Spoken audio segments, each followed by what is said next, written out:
నమస్కారం. ఆంధ్రప్రదేశ్లో ప్రభుత్వ ఉద్యోగం కోసం ఎదురుచూస్తున్న వాళ్ళందరికీ ఇది నిజంగా ఒక గుడ్ న్యూస్.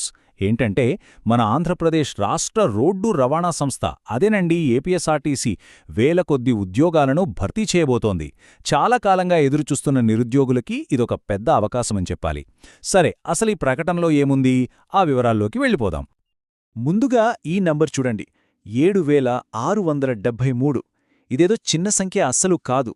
రాబోయే రిక్రూట్మెంట్లో ఏపీఎస్ఆర్టీసీ భర్తీ చేయాలనుకుంటున్న మొత్తం రెగ్యులర్ పోస్టుల సంఖ్య ఇది.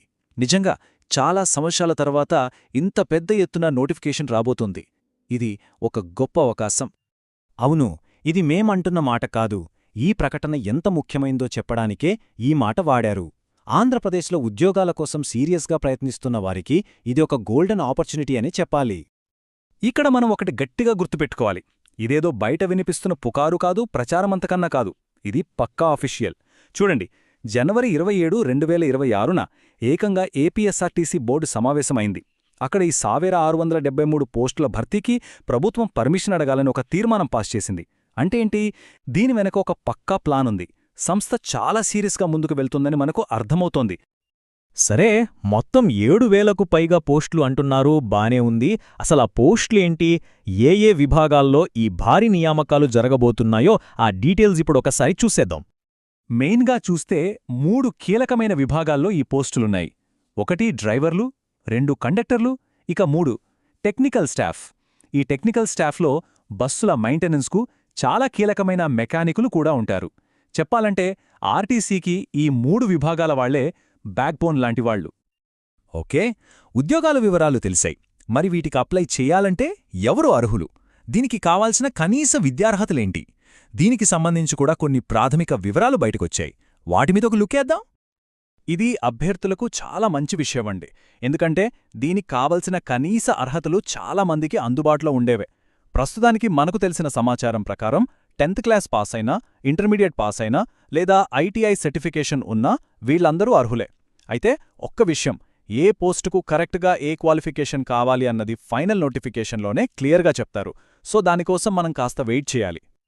ఈ బోర్డ్ మీటింగ్లో కేవలం కొత్త ఉద్యోగాల గురించే కాదు, ఆల్రెడీ సంస్థలో పనిచేస్తున్న సిబ్బంది సంక్షేమం గురించి కూడా ఆలోచించారు.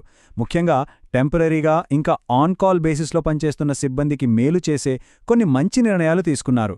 అవేంటో చూద్దాం. ఇక్కడ సిబ్బందికి ఒక మంచి బూస్ట్ ఇచ్చే నిర్ణయం ఇది.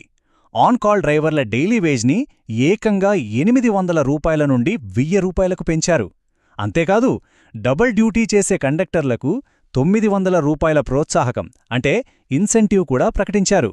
ఈ మార్పులు వాళ్లకి ఫినాన్షియల్గా చాలా హెల్ప్ అవుతాయి. సరే, ప్రస్తుత సిబ్బందికి మంచి బెనిఫిట్స్ ఇచ్చారు, బాగుంది. మరి కొత్తగా అప్లై చేసుకునే వాళ్ల సంగతేంటి? ఈ ప్రాసెస్ ఇక ముందు ఎలా ఉండబోతోంది?